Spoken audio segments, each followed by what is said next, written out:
Dricus was about 21 when you fought him. Offense is taken, not given. If I say something and you're offended by it, it's because you're taking offense. In your words, Dricus is a person. That nonsense must get out of it. I trained with the best fighters in the world. Not only did I compete, I dominated a lot of them at stages. Men are so bravo in the way that they go about things and be like, oh, I'm a man, I don't need anybody, I can handle this. No, you can't. What gets your head right? There wasn't time for the mental struggle. There wasn't time for the mental battles when I was competing. But you just park it. Yeah, it was like stopping soft. Got a job to do. When I think about it now, it was almost psychotic. Leaving the UFC and the time thereafter was a very dark space for me. It was very difficult. Talking to somebody, just for somebody to say to you, hey, I got you, is so powerful. Dricus rode off the back of me and what I achieved and then learned from it. We now, a young guy can come along and he can fight in the UFC and he can win and he can be a champion. Is high rock something you need to take kind of seriously, or fitness racing? What is more important, that or this? Well, hang on, you know, but these things and these emotions in my mind, and how do I deal with them? I don't know how to deal with them, because dealing with them, I just walked into the gym, put on a pair of gloves and got into a fist fight. Once we can get past the ego and we can soften ourselves, we then can find the repair.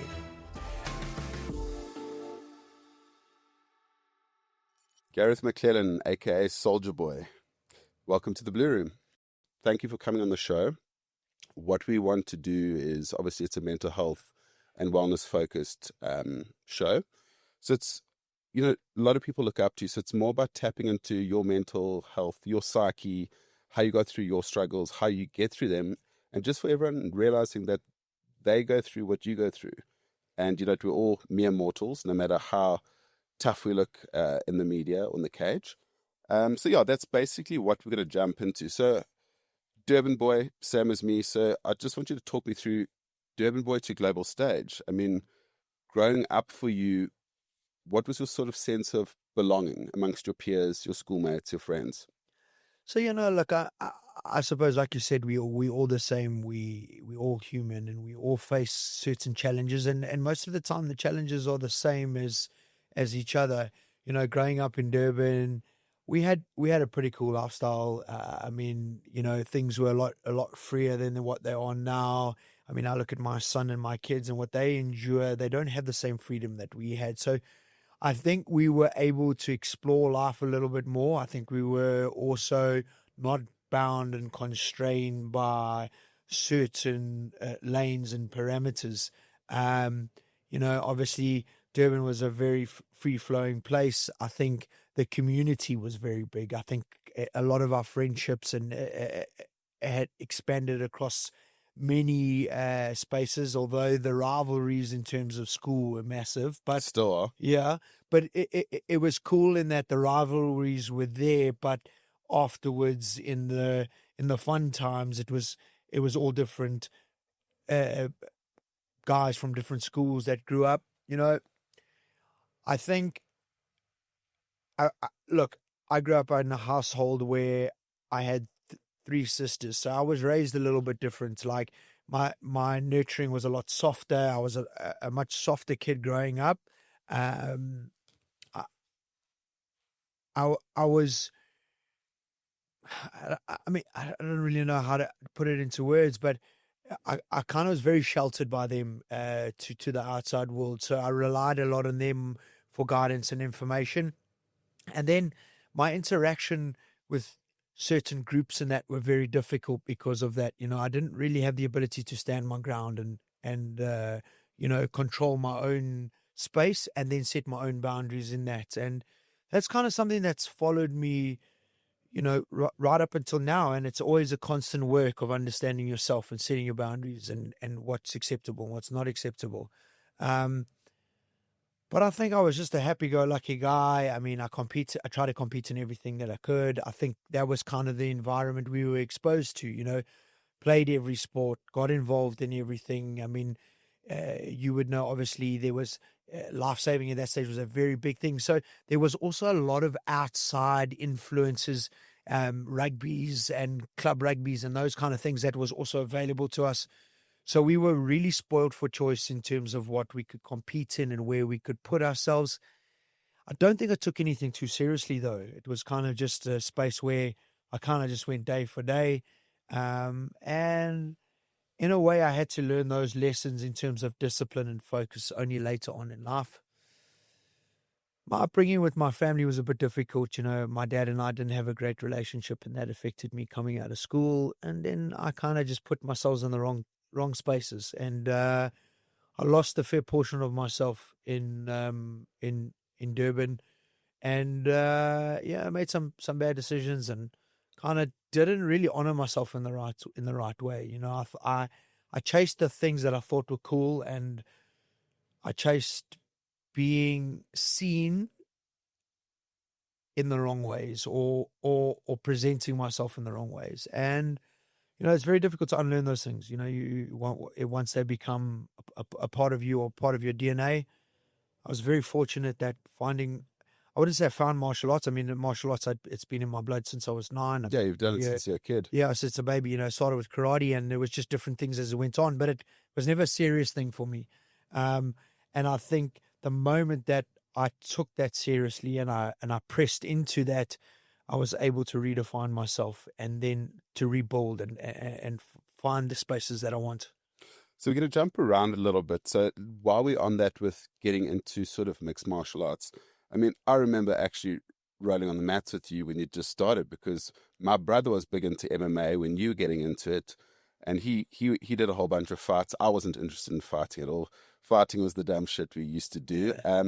But getting in a cage or getting in an octagon, getting in a ring never really interested me. But I remember those early days, and it's been so interesting for me, especially because back then you were just, to put it blankly, like we're all clueless, and we could just see there was no sort of no one really knew what they were doing, and guys like Jason, and they're trying to sort of educate us, and everyone was kind of learning, especially the wrestling, the grappling, all the stuff on the ground, because most of the guys knew their stand up. And then I was fortunate enough to obviously keep in touch with you and be at most of your fights. I mean, I was at your title fights. I think I've watched 3 or 4 of them up in Joberg when UFC was really, really big. So watching someone go from basically amateur all the way through to the UFC is just, it's incredible. Knowing the person that's done it, and obviously I've been there for the journey because I've seen you, I've known you since we're tiny. And you did every sport growing up, as we all did. Like you touched on, we had a very good rounded life. We didn't have distractions like technology and phones and that sort of stuff. So we're always out and about. But I remember you, and I remember wrestling with Justin Ferrier. And I mean, how much does Justin weigh? He's a large lad. Yeah, big boy. He's well into the 150s. The 150s. And then obviously my brother, and you very much paved the way for a lot of people. But like you said, in Durban, you maybe lost your way a little bit. We all do. I suppose it's part of growing up. I've always said to people, you kind of only know who you are at about 28. Anything you do before 28 is usually dumb shit. Yeah. That relates to everything, mistakes, tattoos, whatever it may be. Yeah. You kind of regret the stuff prior. From a childhood side, what made you fall in love with sport? When did you know sport was something important to you? Because for me, I always relate sport to making friends. I cannot imagine my life like without sport, and where I'd be from a friendship perspective. So I think, I mean, like you said, I think in the early days, it was about being on the field with your Chinas and going to battle against you, like we said, those rivalries and playing against the opposing schools, and I think it was all about the camaraderie and the fulfillment of being accepted into something, like playing in a team, you were accepted, you were a part of that. I mean, we played first team rugby at DPHS together, and it was that team, and the traveling and going on the tours, and I mean, do you remember the Queenstown Festival we went to? By the time that tournament was finished, I think half the guys were injured, and we were pretty terrible. We didn't win a game out of the 3. We came close. It was look, I mean, these are these experiences that you carry with yourself going forward in life. For me, it was a massive escape from things. For me, it was a space where I could really kind of find myself and just and be content in what I was doing. Look, academically, I just got on with things. I didn't really, I wasn't too driven by it, but it was a necessity. So it was done. But there was just something about, and I liken it to, if I think we in that space now, we're very fortunate if we look at like SA Rugby and guys like Dricus, and our cricket team is now performing in the right way, and SA Soccer is starting to get a good rise out of things. They're really starting to find themselves. And, for me as a young guy, I remember watching like every cricket game, watching guys like John T and Andrew Hudson and Sean Pollocks and all these guys and these idols. We had good representation to feed off. And it kind of, it drove me in a certain way. It just spoke to me. It spoke to my heart. It spoke to my soul. And it was just something that I could never leave. When I put my head on the pillow, I didn't think about being an accountant or, owning my own business or being a billionaire or chasing those dreams. All I wanted to be was a professional sportsman. That was the only thing from day one, was the only thing I chased. And obviously learning how to do that, like you said, in mixed martial arts, as we were going, we didn't know how to be a professional. When we started MMA, it was in the tent outside the casino. At the casino, Yeah. or it was kind of like in a little school hall or at Shuriken Dojo. But we didn't know how to be professionals. We didn't know what it was about. We kind of were just figuring it out as we were going. And I think that was the space in the early days in South African cricket and rugby, and that when we were watching as young kids, it wasn't a professionalism. It was a semi-professional era. Yeah, it was just a passion. It was a desire for something, and that passion and desire spoke to me, and it just drew me in, and it captivated me, and I chased it. I just didn't know how to get there, and it kind of was only later on, as I was going, I started to find out how to be that person. Quite interesting you say that, because I've been on a similar journey the last 2 years with hybrid fitness and sports and stuff like that. After taking almost like a 20-year sort of hiatus from sport. I gave up all sport at 20, played a bit of club rugby afterwards, and that was kind of about it. I remember even playing a bit of club rugby and varsity rugby with you. Yeah. But yeah, you kind of stumble your way into it. You realize there's something that's there. You don't know quite what it is, but there's something. And your journey's been great. It's been very interesting. Unfortunately, I think you were the trailblazer. You were the guy that had to kind of cut the path for others to follow. Like the sportsmen you talk about back in the sort of late 80s, early 90s, guys were moving from a fully amateur era to a semi-professional era, and now it's fully professional. And South African sport's just incredible at the moment. We must be one of the top sporting countries in the world. We can't stop winning, and that's phenomenal. But you've had your ups and downs. I know at one stage you were pursuing rugby quite hard, and then I think you got injured or something like that, and it kind of forced you to give up on that. And I think sort of MMA came at the right time for you. Yeah, look, so I was like most young South African boys. I just wanted to be a Springbok. You saw the green and gold, and it was so powerful, and it's what it is today. Yeah. I think it speaks to the soul of South Africans. I think the reason we are at the level that we are in the sporting field, because it's probably one of the only free spaces in South Africa that is not dictated to or determined. We are given the freedom to show our true quality and what we're capable of. I think South Africans as people, we downplay ourselves. We don't give ourselves enough credit. We kind of always accept the second place, and we don't intentionally drive as hard as what we're capable of. I think guys like Siya Kolisi and the whole Springbok setup, and a guy like Dricus on an independent level, and now the South African cricket team that won a World Cup eventually. I think they have given inspiration to us to say, hang on, we are capable and we can compete with the best in the world. South Africa's history is littered with the ability outshine and be the front runners in everything that we do, from medical to if we looked at our policing systems and electrical, nuclear power, we were always the front runners and leaders. And we kind of lost that self-belief in ourselves going through a transitional phase, and we're now starting to come out of the back of it. And our sporting space is so powerful in that it drives our nation. It drives our moods. Yeah, we are. We have a bad day for a bad sporting weekend. But we're so attached to it because it's our freedom. It gives us that burning desire to wake up on Monday and be like, right, let's go, let's get at it. Yeah. And I kind of think that we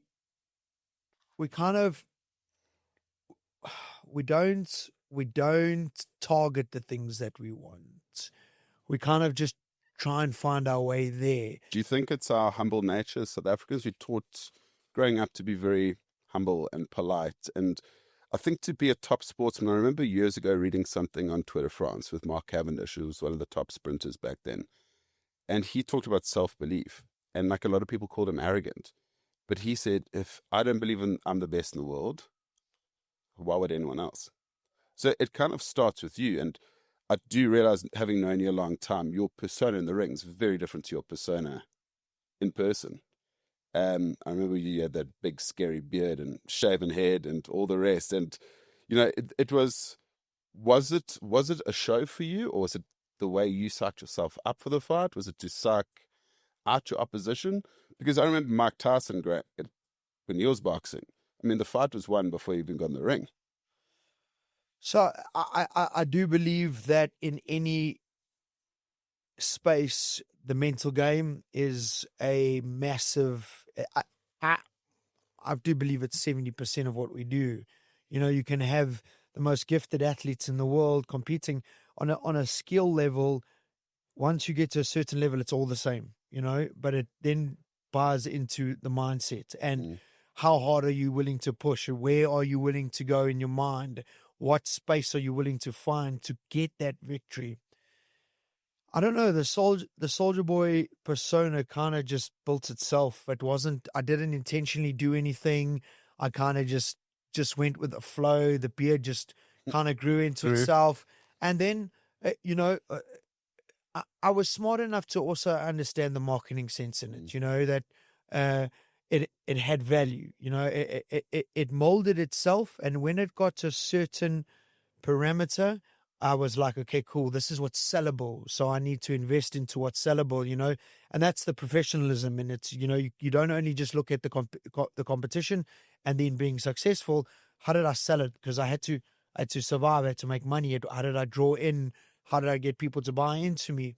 The switch in the personality was that it was war, and it took a certain mentality to be there.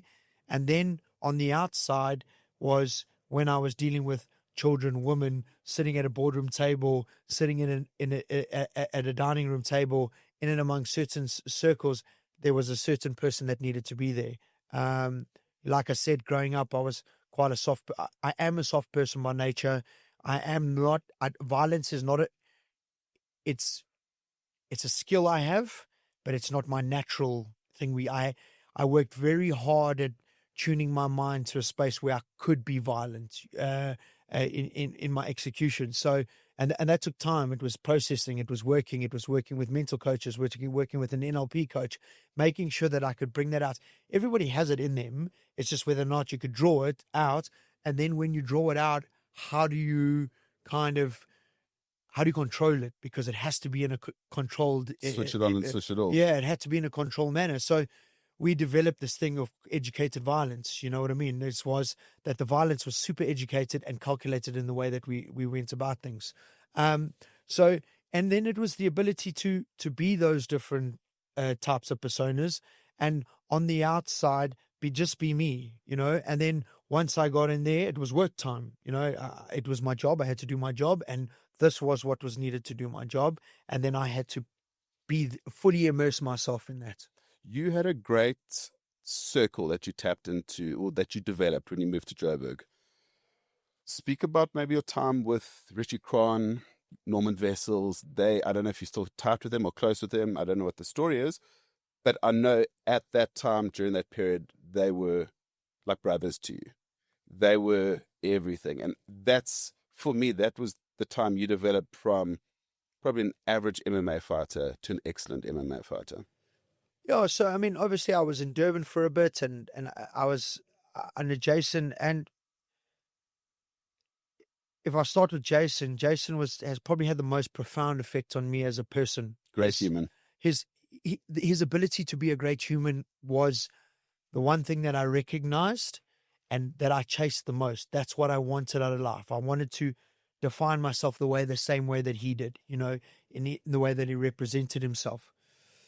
Kind of floated around in the MMA circle. Like, yeah, I was serious, but I wasn't serious. I worked hard, but I didn't work with direction or focus or the right mentality. So it was kind of just this bull just smashing through things, but with no purpose and direction.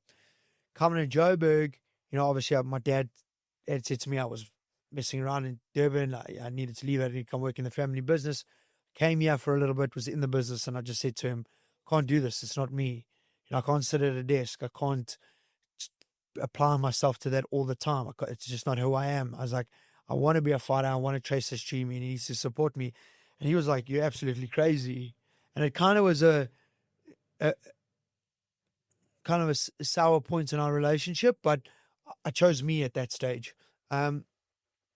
Obviously I looked around, I asked around, and I was told that these are the best gym to go to is Richie Kwan at FightFit and Norman Vessels. And I got there, and in the beginning it was kind of weird and awkward because I was this Durban boy that just rolled in out of nowhere. And they put me through my paces. They really wanted to know whether I was capable of it being handled. So they applied an immense amount of pressure on me. And I just didn't go away, Every day I was back for more punishment. And that obviously then opened them up, and they accepted me in. And I think the power in that group that was that there was an understanding of each other.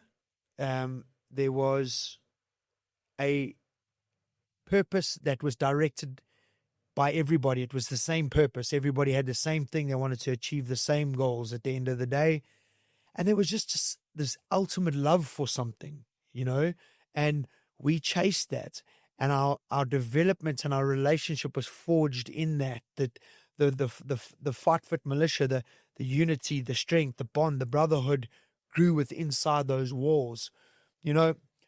What we put ourselves through as people, as athletes, as individuals, the spaces we took ourselves to, I don't think many people can understand. Like you said, there was no book. There was no roadmap. There was no understanding of what it was. We knew what we wanted. We, as a team, made a commitment to each other that we were going to give 150% of ourselves, and that was the bare minimum requirement to be a part of that unit, to finding this goal that we seeked, and we just went after it. And we pushed ourselves to spaces that I don't think many people. I truly, when I think about it now, it was almost psychotic in the way that we went about it. I mean, I sometimes can't even. I find it hard to believe where I pushed myself and as individuals. And in that space, when you were breaking, there was somebody next to you picking you up and going, hey, stay in the game, stay focused, body's hurting. I mean, there's moments when we were on the mats where guys would sit down in a circle and cry. These are grown men who were supposed to be as hard as anything, and they would just cry because they that's all that could come out. The bodies were just so overworked and driven so hard that the natural reaction was just to release. It was an outlet. Yeah, it was just a way to let it go, So, and then in that, we accepted each other, we understood each other, that we all had our own issues, we had our own faults, we weren't perfect, we couldn't drive, we couldn't always be what each other wanted, and we accepted that. We accepted the good with the bad, as long as the good always outweighed the bad. You know, and I think there's a bond that will forever be there. You know, it's we literally bled for each other, and with each other at Because of stages. each other. Yeah, and because of each other, we literally bled. We cried, we bled, we breakdowns. You know, they carried me through some very, very difficult times in my life. When my best friend Dylan was killed, they were there. They were that support system to carry me.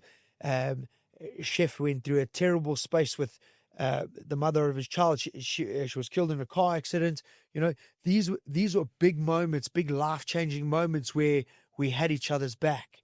And yeah, it forged something, and it created something incredible, and it was the building of South African MMA. It was what gave South African MMA the foundation and the pillars for it to go forward, and then the groups like CIT to come through and put the walls and the windows and the house on top, you know, and you know, I ran it as deep as I could. And then it was handing the torch over to the next guy, and him having to carry it on. And then, you know, eventually the cycle was completed with Dricus winning a world title and us going, okay, cool, we've done something really incredible here. We've not only created opportunity, we've built an environment where people can come and express themselves and be something. We've inspired, we've given people direction, and we've given people purpose.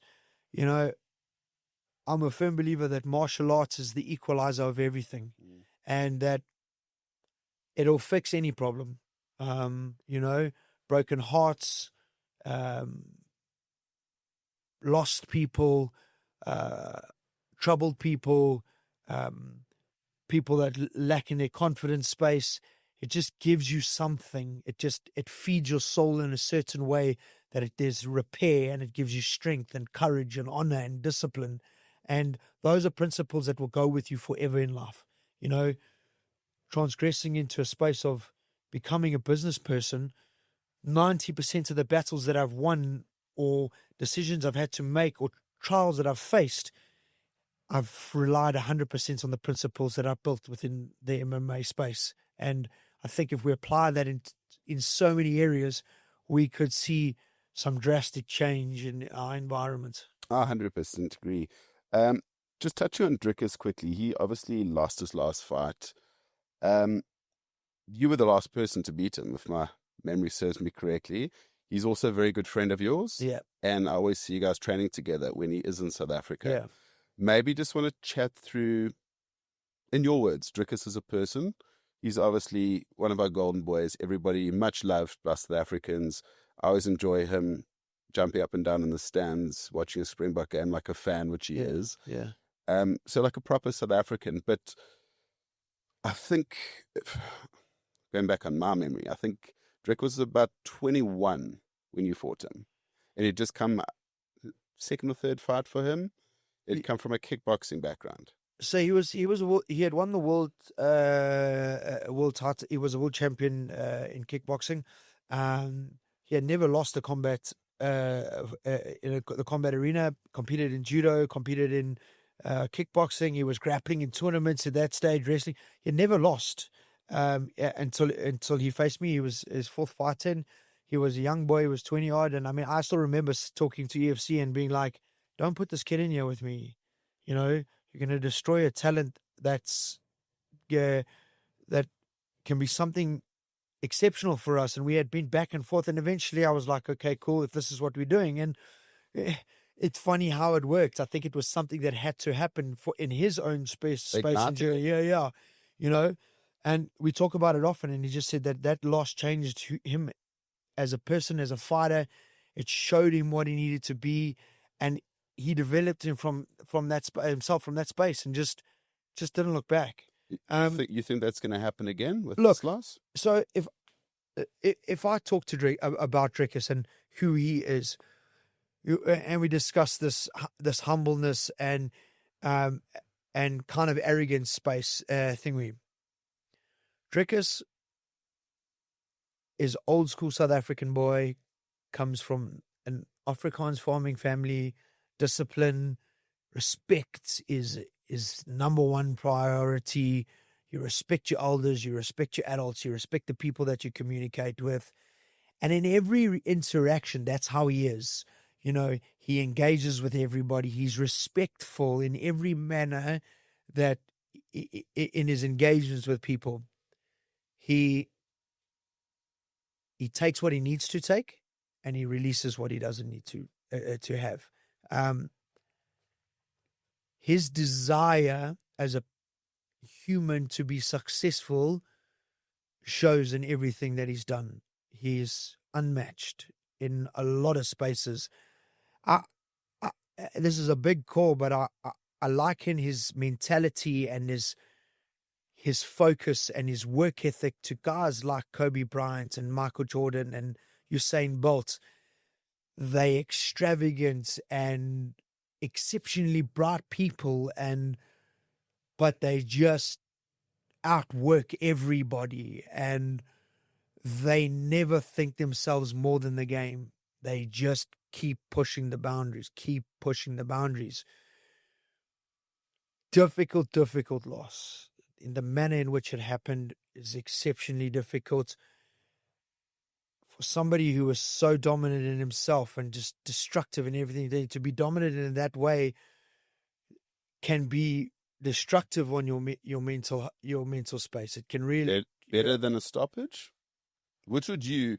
What would play more on your mind, stoppage or knockout? No, I mean in my space, I would rather lose how you're supposed to lose. I'd rather lose going out on my shield or lose because I got submitted because the guy was just better than me in the interaction. But to be dominated and not have an answer and kind of just be drowned in a space is soul taking. And I've kind of looked at his responses on social media and kind of how he would interact and stuff like that. And the humbleness in which he's taken it is remarkable. No excuses. Better than me. Came out and said, Kamzat was better than me on the day. And I will find a way. I will fix what the issues were. He's apologetic. Didn't perform. I didn't give you what I was supposed to. You know, his answer to it is that I'm a sore loser and I will find the answer. And he will. They will. That's how they are. He's that kind of guy. He's so obsessive, it will eat at him, but in a positive manner, not a negative manner. It won't break him down, and he won't shrimp away and not be. It'll drive that fire inside him to find the answer to go back and meet him. You know, I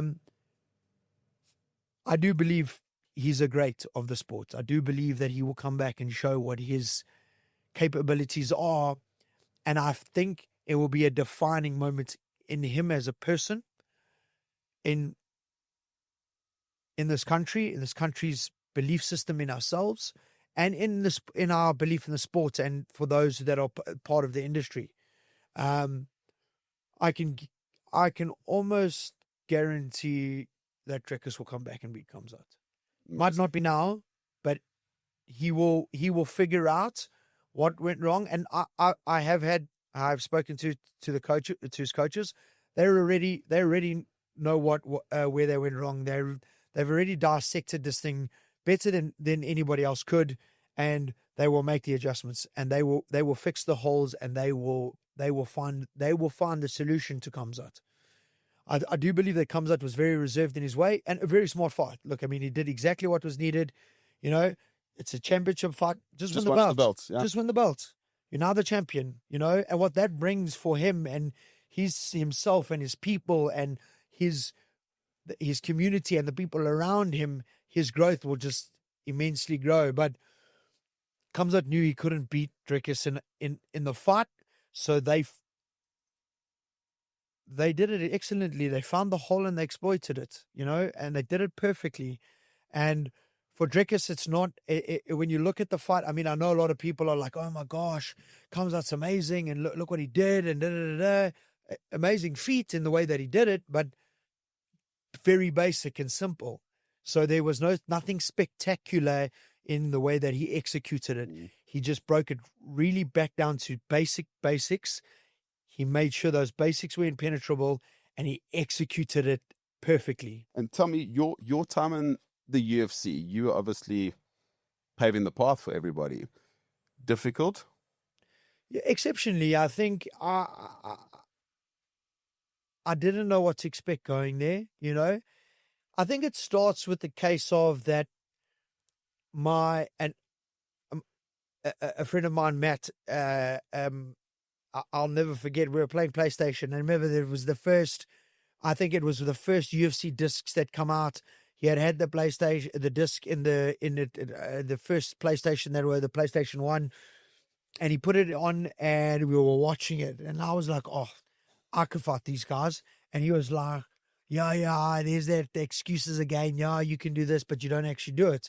And I think that was the first moment where I was like, okay, cool, I'm going to show you, and that's where that desire was built. So I built this mindset of, I'm going to make it to the UFC. I'm going to prove everybody wrong. And the more that I said it, and then the more people laughed at me and made it an impossible feat, the more I was driven to make it there. And I think when I got there, I was like, oh shit, I'm here, kind of, now what? Now the hard work starts. Well, now I got to redefine my mental space. I was 33 years old. I had a family. It was kind of the start of my family. So I think the dynamics had changed a lot for me as well. And just finding the same drive was difficult, kind of like it was this whole new monster that I was facing. And then also the understanding of what was needed to be there, it was new for us. So we were kind of learning on the dime. We were learning as we were going. And also big stage, big moment. Also, I suppose, technically a massive step up. I think what a lot of people forget is, especially your era, even now, these guys fighting, you probably fought guys 10 years younger than you, but probably had 10 years more experience than you, if that makes sense. Yeah, look, I think there were those cases, but the craziest part about the journey was I always believed that when I got there and I reset myself, I said I want to be a top 10 fighter in the world. If I made the top 10 in the world, I knew that I'd done my job. I believe that was a realistic goal. If I'd got there and being a champion was then was plausible, we could then reset and go for that. But we had sat down and said, what is realistic? And we had looked at everything, and we looked at the fighters that were there, and we looked at the things that we had, and we said that top 10 was the goal. That was what we had set. And the craziest part about it was I traveled the world. I trained with the best fighters in the world. And not only did I compete, but I dominated a lot of them at stages. It wasn't like the skill level was there. Everything was there, but the immaturity wasn't there. We were young-minded in handling the environment, because you didn't realize the scale of it until you got there. And when we got there, we were like, wow. And then kind of changed the hearts and the mentality of people. Fame's not for everybody. There's a very few people who can reach a certain level of fame and handle it without it crumbling around them. I think it created a lot of toxic behavior, and that toxic behavior was very destructive to the environment that was needed to be successful. I found myself trying to control the environment more than doing my actual job, and it kind of took more from me than it gave me. It gave me so much getting there, but it then started to take. I think it's that kind of watershed moment where a very good friend of mine, she's got 5 million followers. She would trade them all in tomorrow to be kind of anonymous, to the extent you can't go for lunch without being interrupted for a photo. And you always have to be happy and polite. And we're human. We have shit days. We have bad days. We have bad moods. You could be having a fight with your partner, whatever it may be. So, being in the public eye is incredibly difficult. Like you said, it's not not for everyone. When you left the UFC, I mean, where was your headspace at? Because it was kind of canards all over. So, I mean, leaving the UFC and the time thereafter, the years after that, I would say 2 or 3 years after that was a very dark space for me. It was very difficult.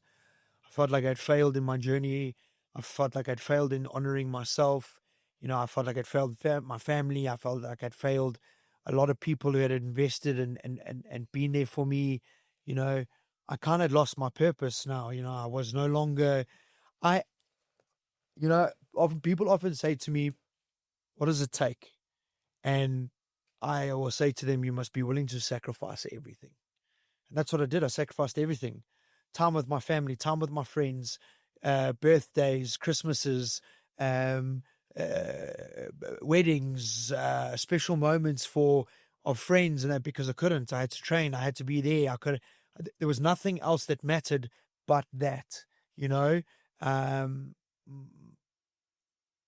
my ability to integrate every day had kind of just been put aside. I didn't friendships. I neglected friendships. I neglected so many things for this journey. I was all in to what I wanted to achieve, and when it didn't get the results at the end of the day, and the reality is I actually I achieved more than what I should have, or what was actually deemed possible. But such was the nature of my mindset that everybody else saw what I had achieved and how amazing it was. And this is kind of the thing that I'm dealing with now in my own personal growth, was that I need to absorb the success. I always downplay it. No, yeah, that was bad. It could have been more, could have been this. But the reality of it was I achieved the impossible.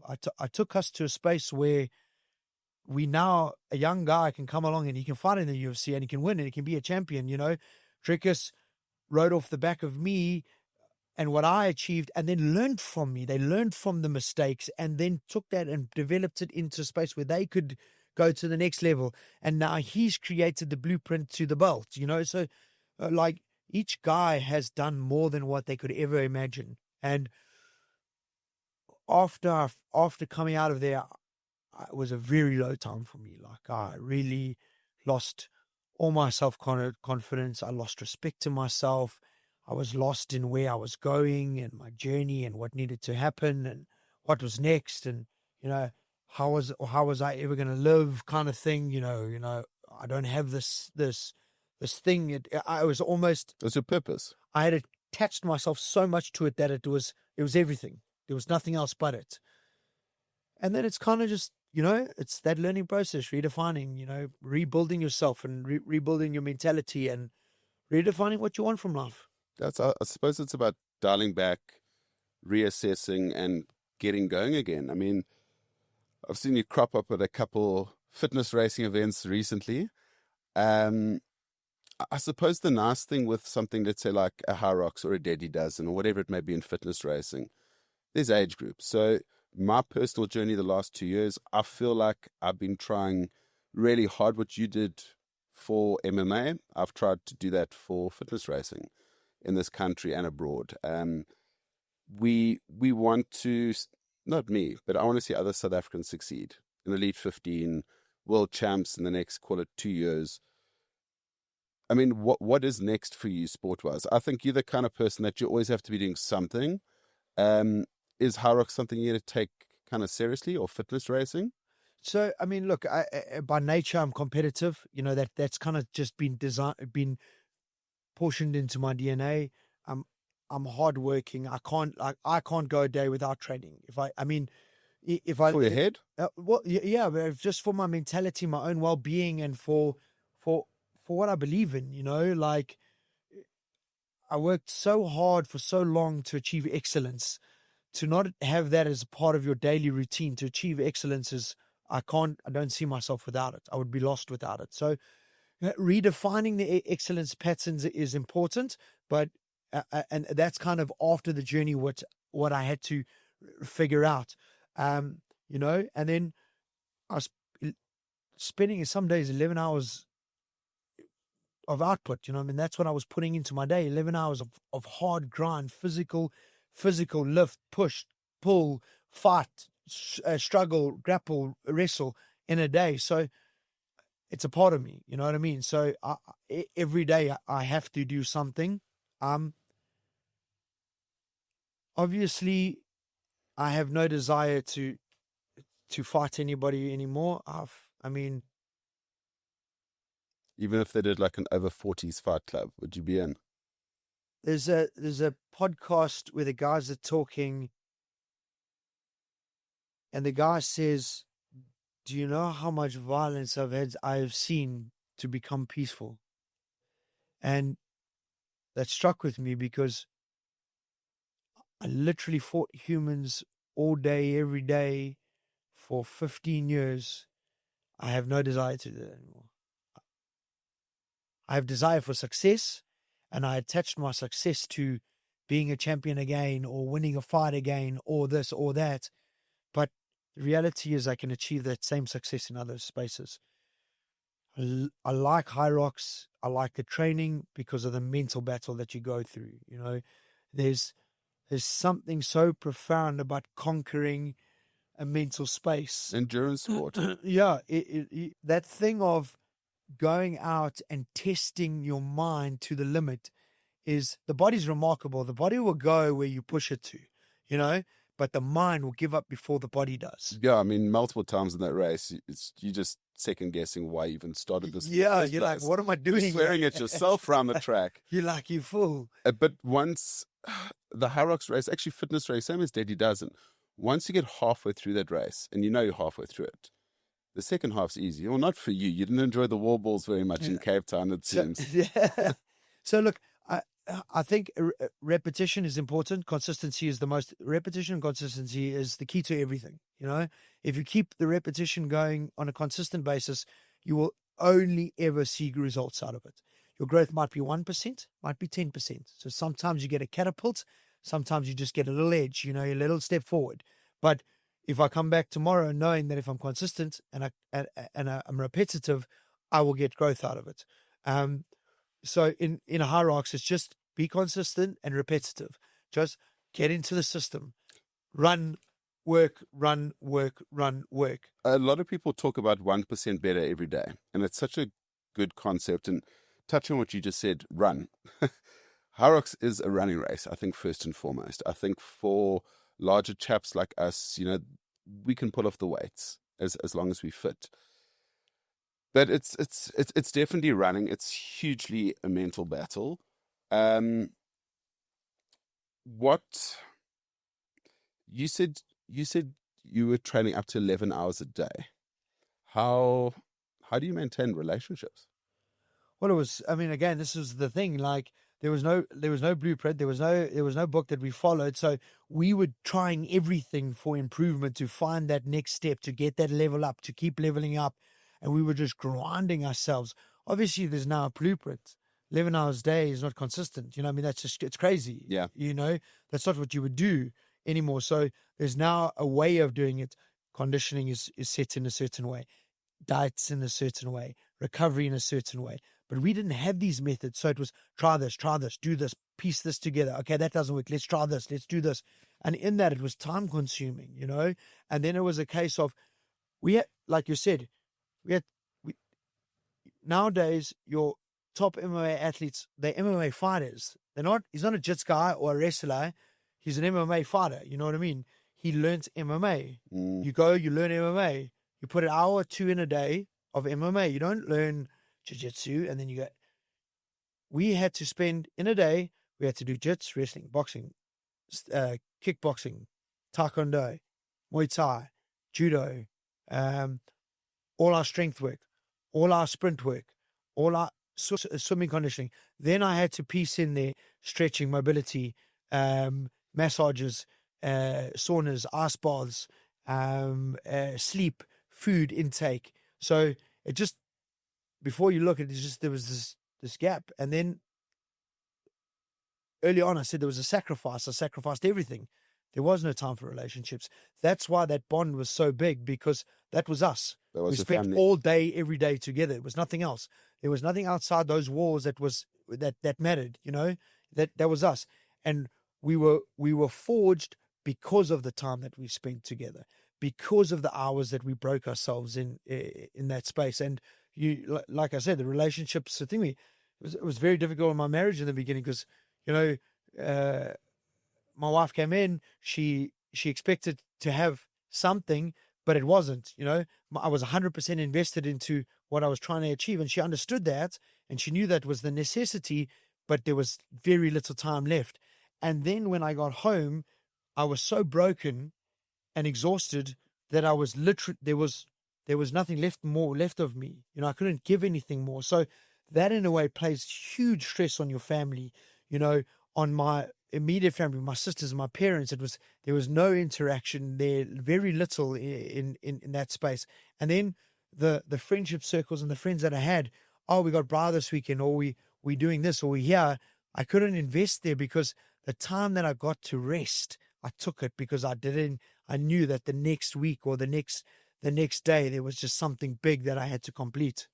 So would you say, finding balance is tough? It's probably the most important thing I've always seeked, is how do you best balance your life? And I tell a lot of people that my belief system is you got to put yourself first, and it's not a selfish thing. Like, my children will always be my priority, but if I'm not putting myself first, and that is my exercise, my mental health, making sure you're eating the right foods, I can't be a good husband, I can't be a good father.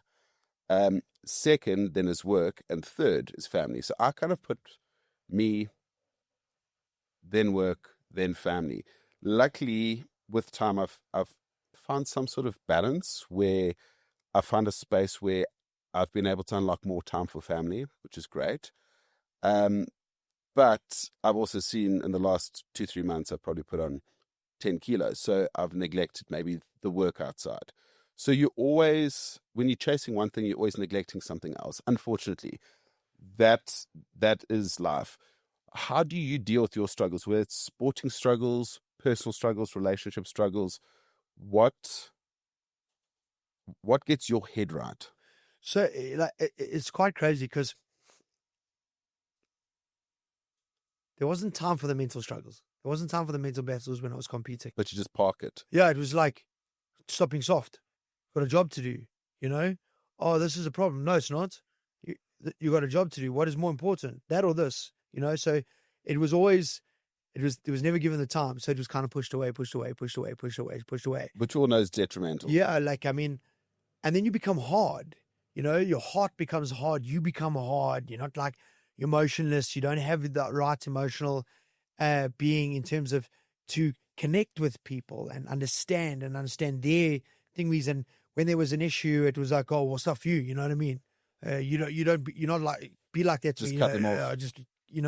So it kind of only started to show itself after I started competing. I stopped competing, and then it was like, well, hang on, I've got these things and these emotions in my mind, and kind of, how do I deal with them? I don't know how to deal with them, because dealing with them, I just walked into the gym, put on a pair of gloves, and got into a fist fight. Yeah, and that's how I dealt with it. But I can't do that anymore. Now the world is different. You're a working man. You're involved. Now you got this pressure of work and dealing with your clients and your staff and your suppliers, and making sure your business is a success. And then you got a family, and you're really engaging with your family, because you're there. There's more time, like you said. And then it's a case of, how do I deal with myself and thingy? And I always would put other things before me. Me as a person was never a priority. My feelings, my emotions, what I needed, what I wanted, was never an issue, because I was very goal driven. So I did what I needed to get to the goal. The undertaking that I've taken over the last, say, 18 months has been pivotal to developing me into the person that I want to be. And like you said, your priority has to be yourself, because the best version of myself then is the best version for everybody around me, and everybody then benefits from me. the fine line between having the perfect mixture is difficult.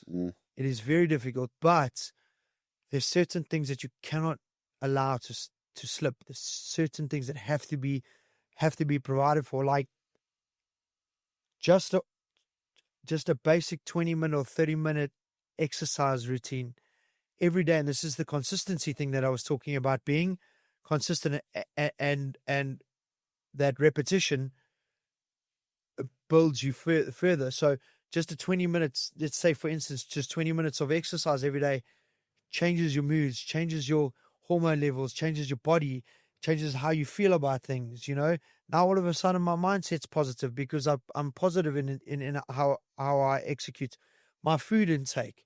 Am I slamming chocolates and burgers and pizzas and drinking all the beer?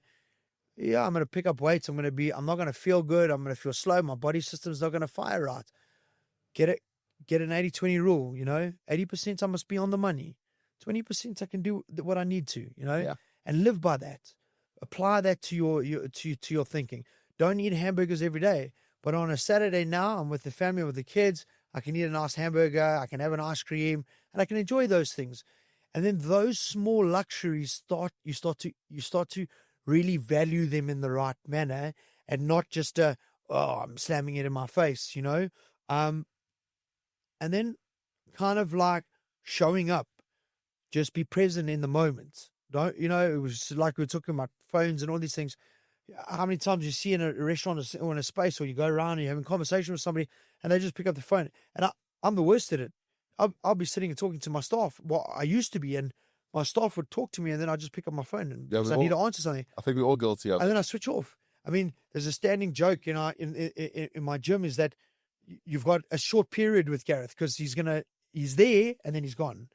And I've really worked on being present and being focused and listening and absorbing what people are wanting to say to me and are feeding me, and then I really feel that people hide from themselves and they hide from the truth. And the only way you will truly find repair, you will truly find happiness, the only way you will truly find love and kindness, the only way you will truly find respect from other people is that you have to treat yourself with love, and you have to treat yourself with kindness, and you have to treat yourself with respect. And that means showing up for yourself and addressing the hard things, addressing the hard questions that we pack away, we hide behind, going, well, okay, this is the question. How much of it is me? How much of it is something else? And in that you'll find the answer. And then most of the time, 10% of it will be something else, and 90% it'll be you. You take offense. Offense is taken, not given. If I say something and you're offended by it, it's because you taking offense, not because I offended you. I'm just saying what I feel, and in that you'll go, you talk to me like it, or what? No. If you just at that moment stop and listen to what's being said or being presented or you seeing, you can then sift through it and find the truth in what that is. And a lot of the time, if you find the truth in it, you will find the answers to things. So, like, I'm a firm believer that I neglected myself over time, and over time it showed. Cracks showed. It broke me down. I lost confidence. I was not the person who I wanted to believe. I woke up one day, I looked in the mirror, and I was like, I don't like this guy. So you had a moment. Like, yeah. For me, when I got divorced, I had a very big low, and it wasn't the divorce. It was, I looked at myself for the first time, I think. But most importantly, very important, I didn't talk to anyone. I didn't tell anyone what I was going through. I didn't tell anyone what had happened or anything like that. And I put myself into a bad headspace. And then I decided to actually do some work on myself and talk to an expert, go through that. And it was incredible. It built the best version of me. Yeah, I've had some roller coasters since. The last 2-3 years have been ups and downs. That is life. But taking that time to work on self, get to know yourself. Because I think a lot of us base our happiness from people we surround ourselves with. So if we've got a partner, girlfriend, boyfriend, whatever it is, they determine our level of happiness. So if they're having a bad day, we have a bad day. But I think true happiness and good mental health space in your head is for you to understand it. Like for me, the main reason I exercise is to clear my head. Looking good and getting a better body is a byproduct of the work you're putting in. But the clarity of mind is you naturally eat better, you drink less. And the funny thing is, the less junk food you eat, the better it tastes when you actually do have it, because it's not an everyday occurrence. But like you said, I like what you said about just show up for yourself. Yeah. So it's funny that you say these kind of things. So, a very profound conversation that I had with something with, and it's kind of like a biblical thing, but it's not actually. It's a biblical practice, but it's actually, it's in its essence, it's one of the most powerful things that when I actually sat back and I thought about it, I was like, wow. So we are so bound by the desires of our flesh, and that means I want to look good. I want to be on Instagram. I want everybody to love me. I want to drive the best car. I want to have the biggest house. I want to have the most money. I want to be in the right circles. I want to go to the best events. I want to, it's all these fictional things that we build up into. That is what is life. And those things consume you. They do. Because you can't be that. You can't live up to that all the time. You can't be that person all the time. And that you never get that fulfillment. The desire of the heart is where true happiness and stability lies. So what does my heart want? I want to be peaceful. I want to be respected. I want to be loved. Okay? How am I getting that? Is the person I'm with giving me that? No, they're not. Are they the best person for me? We're so bound. Are you married? You must be married. And True, marriage is about fighting for it and being invested and being there for each other. But if that person is not fulfilling you in the heart, then what are they doing? Well, sometimes I think you outgrow people. Yeah. Even friendships.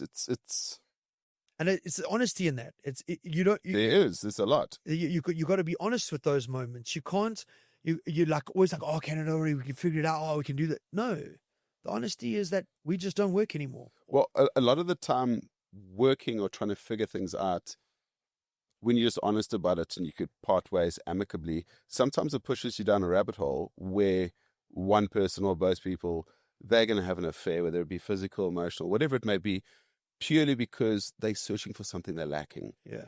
So, I think in any relationship in life, you got to be honest. So that relates to business relationships, friendships.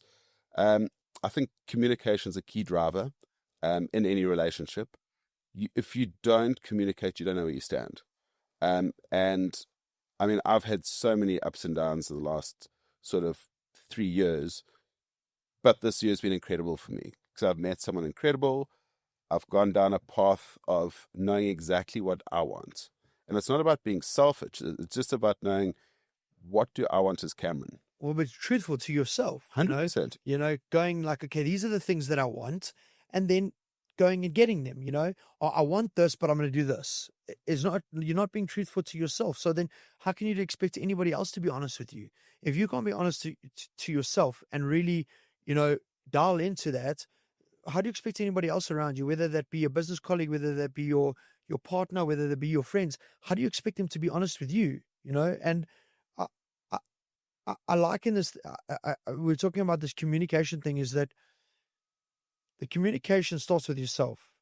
If I can't communicate with myself with the truth, how can I communicate with somebody else with the truth? So men are so bravo in the way that they go about things and be like, oh, I'm a man, I don't need anybody, I can handle this thing. No, you can't. That nonsense must get out of there. You can't. Right. You can't handle it on your own.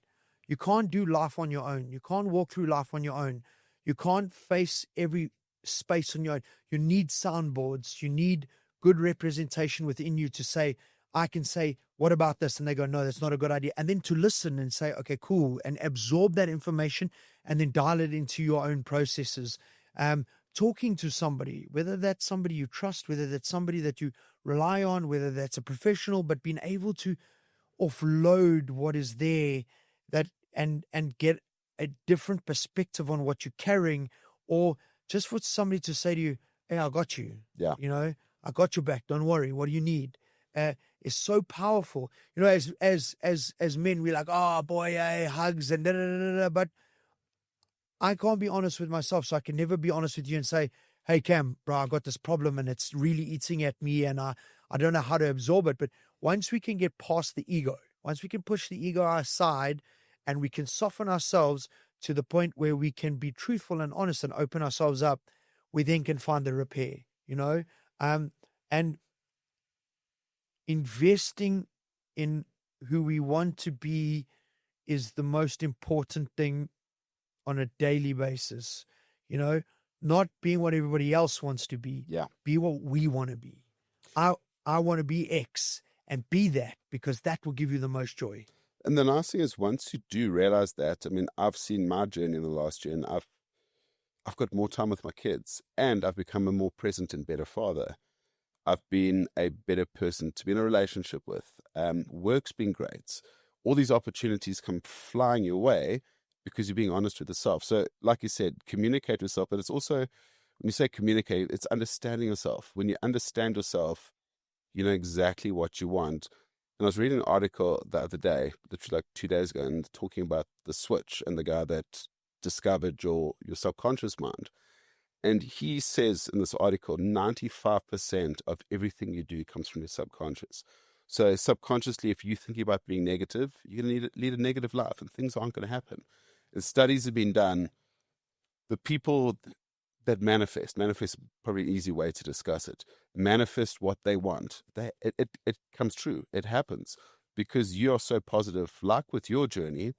But I think the big thing is, and you probably see it now, if you found something like that, whether it be business, whether it be a relationship, whatever it may be, it's going down that same path, but just trying to create more balance.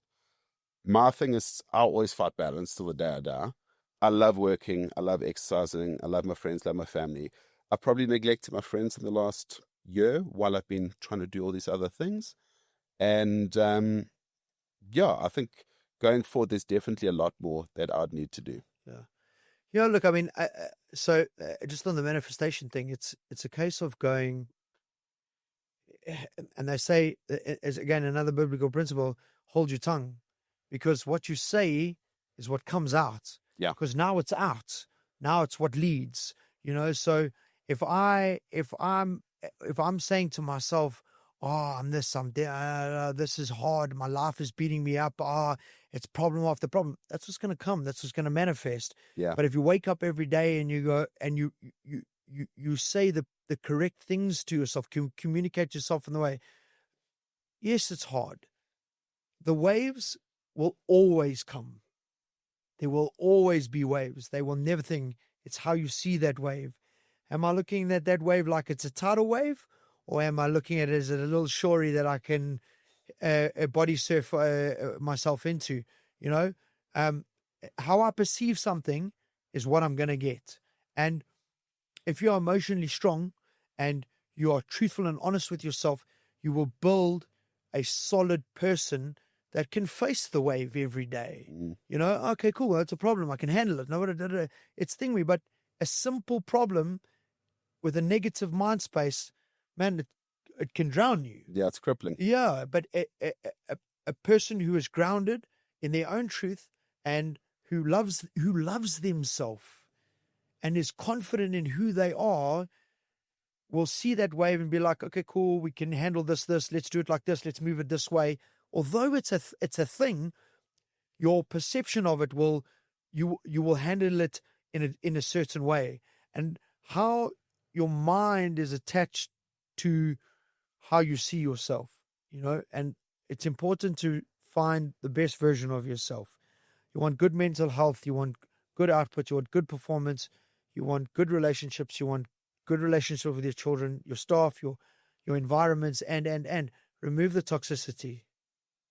Get rid of it.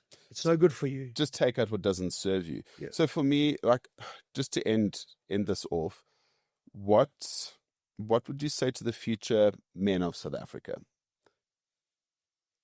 Don't be afraid to be honest.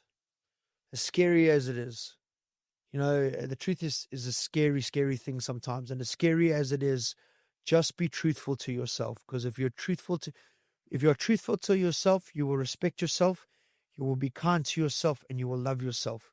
And in that, you will find whatever version you want. Create consistency in your performance on a daily basis.